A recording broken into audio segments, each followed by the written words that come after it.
I'm Diana with StuckinStitches.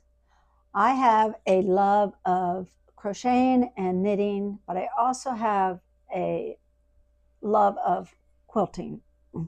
So today's video, I'm going to talk a little bit about labels and how we go about choosing our labels. There's different ways. There's no right or wrong ways. Everybody's got their own style.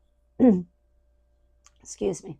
So I'm going to go ahead and bring you down and share a little bit of what I've got on the table and go through each one of them and let you know what my favorite is at this time and just different ways that you can dress up a label. Okay.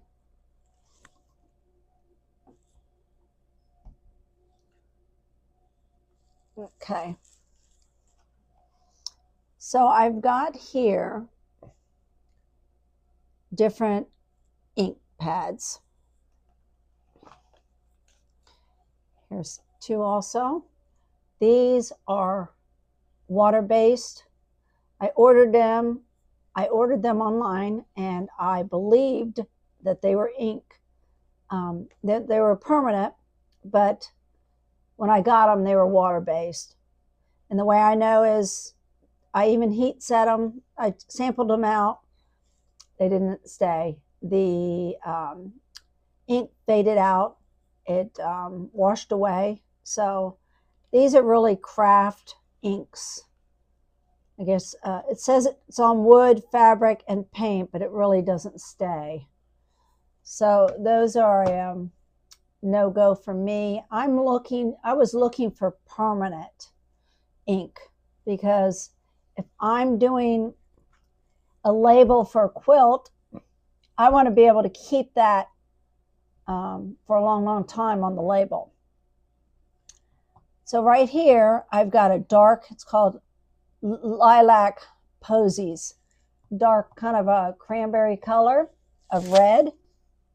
Here I've got a silvery metallic-y color.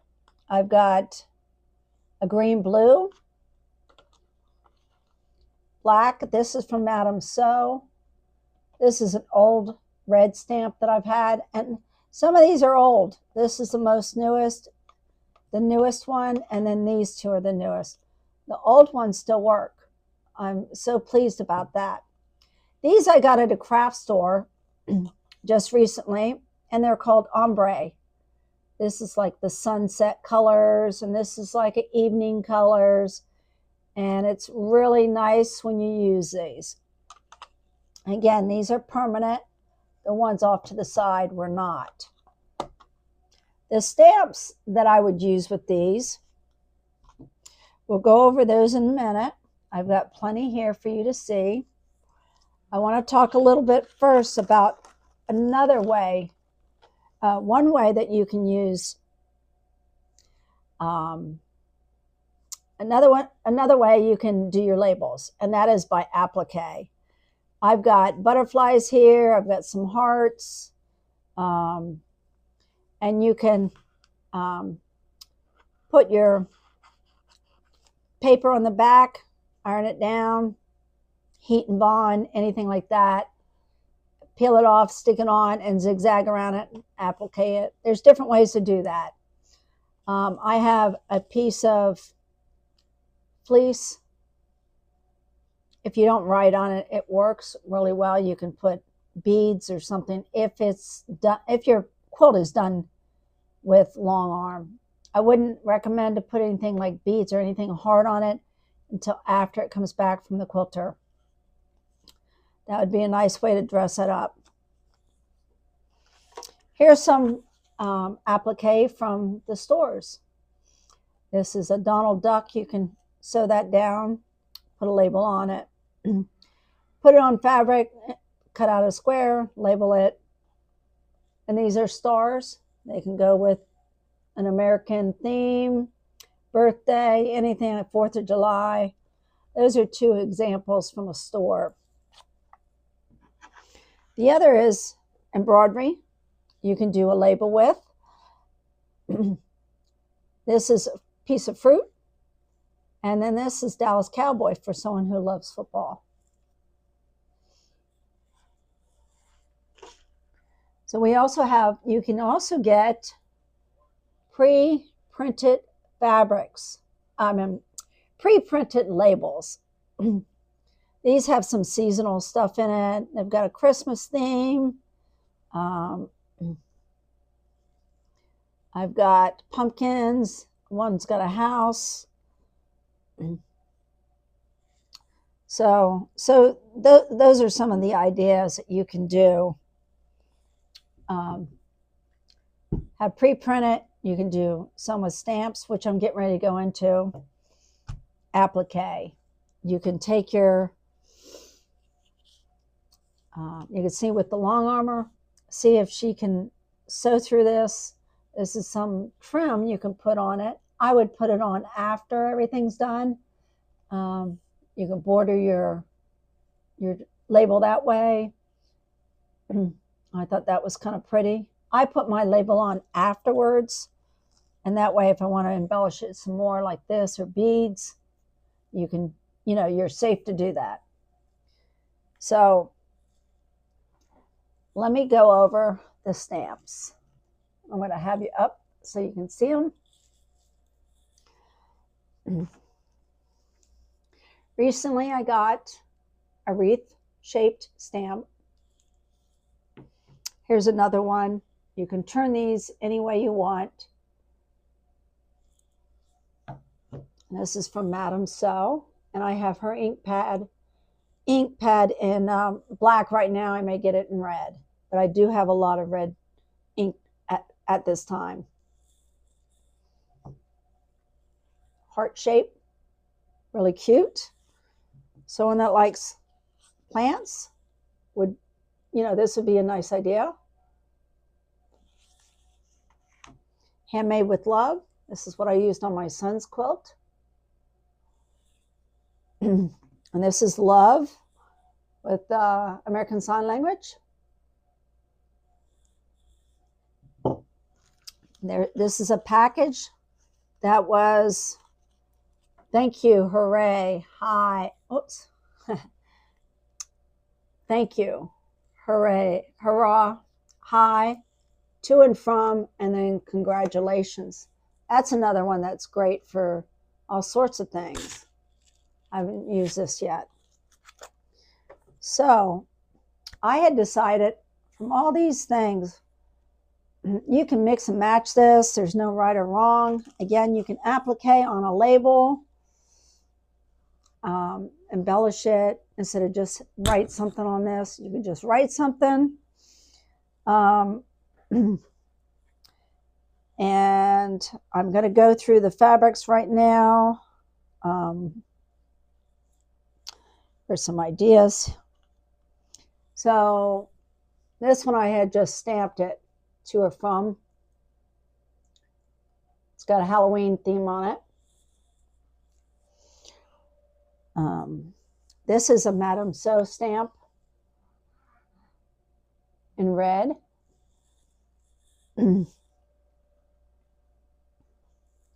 This is one in white with the wreath. I thought that was beautiful. See, that's tonal. It's tone on tone. Design in the background.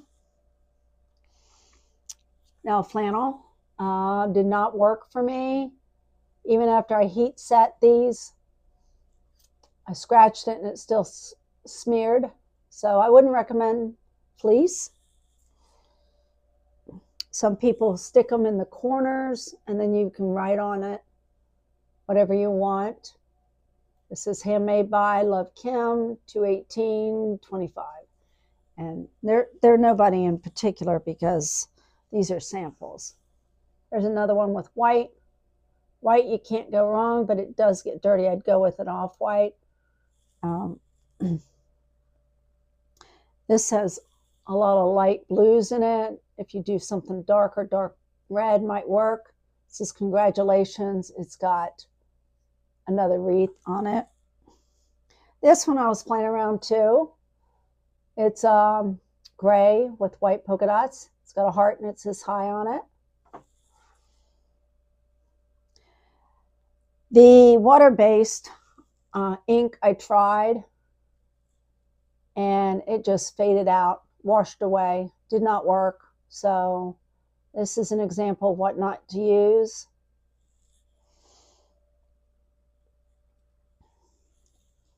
Here you go. This is the sunrise ombre or sunset. Here's another one. Here's one on green, the black on green. This is a label I was testing. It's got a heart and it says handmade with love.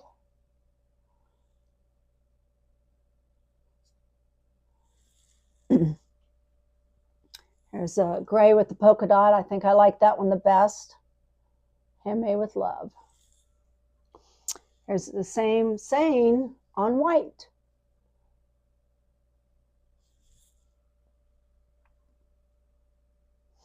This is with the leaf. It says to and from. Yes. Sometimes you can take a Sharpie and fill in the lettering a little better, or the leaves if you want to add a little bit. If you get a real extra sharp Sharpie, the thinnest ones, they'll fill in nicely. They don't seem to bleed. And I think that was it on those stamps. So the other thing is I wanted to show you my son's quilt. I put a label on it in gray with the polka dots that match my little rolled up quilt for him. It's a plaid with scrappy gray for binding.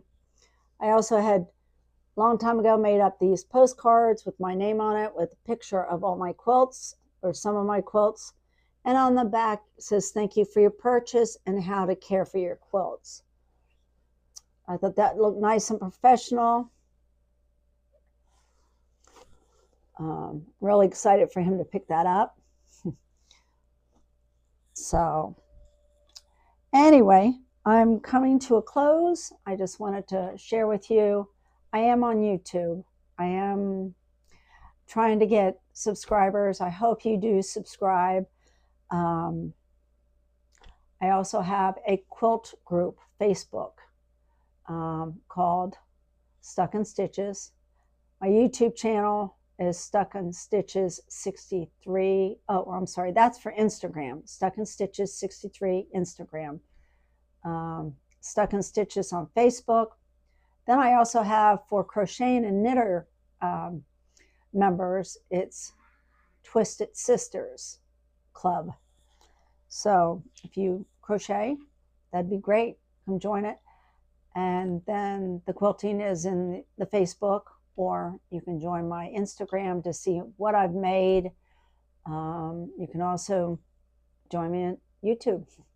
So a lot to come, a lot to look at. So anyway, I hope these label ideas were helpful.